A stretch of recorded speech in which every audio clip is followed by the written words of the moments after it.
Bonjour et bienvenue à cette vidéo comparative sur les accessoires Can-Am hors route. Aujourd'hui, on va vous parler des pare-brises. En fait, c'est un accessoire indispensable si vous roulez dans des conditions où des fois c'est très froid, où il y a de la pluie, où il y a du vent, même de la boue. Alors, je suis avec Alan Bernet ici, qui est chef de produit pour les accessoires Can-Am hors route. Alan, je sais qu'il y a beaucoup de choix différents pour ce qui est des pare-brises. Maintenant, on peut regarder celui-ci. Oui, Christian, ça, c'est notre ensemble haut de gamme. C'est un ensemble complet, cadre, pare-brise, balai d'essuie-glace et réservoir de lave-glace, tout dans un même kit intégré. Mais là, tu me parles de cadre, vitres, comme si c'était pas normal qu'ils arrivent ensemble. Oui, il y a certaines compagnies qui vont vous offrir juste le cadre avec le patron. Tu prends le patron, tu t'en vas chez ton fournisseur de vitres d'auto, il te fait la découpe et puis tu fais l'installation toi-même. OK, tu t'organises avec ça, tu peux sauver des coûts, mais il y a le risque, il y a le temps et tout ça. C'est sûr qu'il y a le risque de brisure, il y a le temps, un peu de problème. OK. Donc, c'est une vitre laminée, approuvée DOT. OK. Donc, DOT, pour moi, qu'est-ce que ça implique? Écoute, il y a des régions où c'est légal de rouler sur la route avec un véhicule côte à côte. OK. Donc, avec une vitre DOT, on tombe encore une fois, on respecte les lois, on respecte les règles. C'est bon à savoir. OK. Oui. Nous, on a un système à double balai d'essuie-glace. OK. Puis double, est-ce que c'est commun ou c'est quelque chose d'assez... Je dirais que la majorité aujourd'hui dans les véhicules côte à côte roulent encore avec un système de un balai d'essuie-glace. Puis ils vont même jusqu'à mettre un système assez, je te dirais, économique. Nous, on a décidé d'aller avec des bras de type automobile, des balais de type automobile, pour donner un meilleur résultat d'essuyage. Parce qu'il faut penser, dans le fond, que souvent, ces véhicules-là vont être dans des environnements où c'est pire que sur une voiture. Dans le fond, on a de la boîte, on a tout. Là. Exactement, la glace, la neige, la boîte. Et ici, avec notre système à double essuie-glace, on a maximisé l'espace de nettoyage. On est venu à l'intérieur faire de la finition.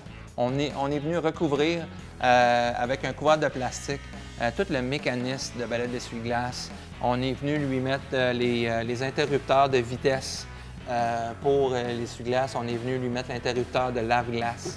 Donc, on a toute l'intégration qu'on peut s'attendre de Can-Am pour les accessoires. On a même poussé un petit peu plus loin. On est venu mettre le réservoir de lave-glace ici en dessous du centre de service avec nos autres liquides du véhicule. Là, qu'est-ce qu'il y a de spécial là-dedans? On s'attendrait, dans le fond, là, comme dans la voiture? On s'attendrait à ça, mais je te dirais que la majorité des compétiteurs, ils ont mis le réservoir à l'intérieur ici du côté passager. Ah oui? OK. Ouais, donc, le passager perd un peu d'espace. Et pour le remplissage, c'est très, très difficile. C'est pas soit qu'on essaie de le remplir là-dedans ou on sort le réservoir, on le remplit, on le réinstalle. OK, pas souhaitable, pas très pratique. OK, c'est bon. Dernière chose, sur tous nos pare-brises, on a l'intégration avec les toits, on a le joint d'étanchéité avec tous nos toits. Donc, c'est un ensemble très, très complet. Pour ce qui est de la quincaillerie, le filage, c'est tout à branchement. Les connecteurs sont sur le filage du véhicule. Après ça, on va tomber dans les pare-brises de polycarbonate. On a 3 offres. On a un offre demi-pare-brise qui vient avec un pli dedans pour agir comme déflecteur d'air. On a 2 offres pleine hauteur.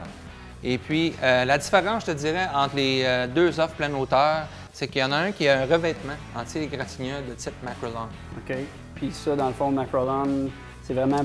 Qu'est-ce que ça fait? Macrolon, c'est un revêtement qui a été développé avec les systèmes de métro aux États-Unis pour éviter la graffiti. Donc, tu pourrais aller jusqu'à écrire dessus avec un marqueur permanent, puis ça se laverait tout de suite après. OK, c'est pratique. Donc, c'est vraiment bon pour éviter les égratignures. On sait que ces véhicules-là roulent dans le bois, il y a des branches qui frottent. On veut vraiment éviter les égratignures à long terme avec ça. Super.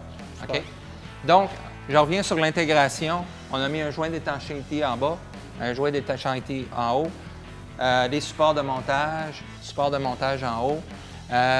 Un coup que l'installation initiale est faite, on a mis un système d'attache à velcro. Donc, pour changer, les journées que tu veux rouler pas de pare-brise, simplement. Tu enlèves tes velcro, c'est une affaire de minutes, c'est fait. Tu veux rouler avec ton demi-pare-brise, c'est assez simple l'installation. C'est beau. Très bien. OK. Dernière chose à remarquer, c'est l'épaisseur de nos pare-brises.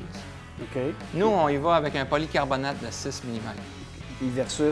Versus la compétition, la plupart de la compétition a des polycarbonates de 4 mm. Regarde, Christian, on va aller voir celui de la compétition pour voir ce que ça a l'air en termes de finition, en termes de rigidité. OK. Je vais regarder tout de suite. On parlait de l'épaisseur ici. Là. On voit que c'est vraiment pas du tout la même rigidité qu'on a là. Donc ça, c'est principalement la différence de passer du 4 mm versus le 6 mm. Puis le fait aussi qu'ils n'ont pas de support ni en bas ni en haut pour tenir le tout en place. Donc, quand ils vont rouler à haute vitesse, ça va commencer à fléchir vers l'intérieur. OK, je comprends. OK? Alors, remarque aussi le joint d'étanchéité en bas, comment c'est pas bien fait, comment il n'y a pas une belle finition. Oui, bien, si on peut appeler ça un joint d'étanchéité, parce qu'en fait, effectivement, moi, je vois le jour là, presque à grandeur. Donc, si on roule dans la pluie et s'il fait tempête, ça va se ramasser sur toi. La même affaire en haut, il n'y a pas de joint d'étanchéité en haut, donc la pluie qui se ramasse en haut va dégoûter sur les passagers. OK. On voit la finition là, autour de la cage, elle n'est pas très délicate, pas très jolie. Non, c'est sûr que ça n'a pas du tout le niveau d'intégration, comme tu dis, parce que si je veux le changer puis je veux enlever mon pare-brise une journée, ça ne me prend pas 2 minutes pour le faire. Exact. Okay. Donc, encore une fois, les points importants sur les pare-brises BRP, l'intégration avec le véhicule, la modularité avec tout le reste de nos accessoires, nos toits, nos miroirs, avec tout le reste des accessoires. OK. Bien, super, Alan. Je pense que ça fait le tour de ce qu'il y avait à dire sur ces pare-brises-là. Je te remercie beaucoup. J'espère que ça vous a beaucoup aidé aussi. Je vous invite à regarder les autres vidéos comparatives qui sont aussi disponibles. Et de la part de Alan et moi-même, merci encore une fois et à la prochaine.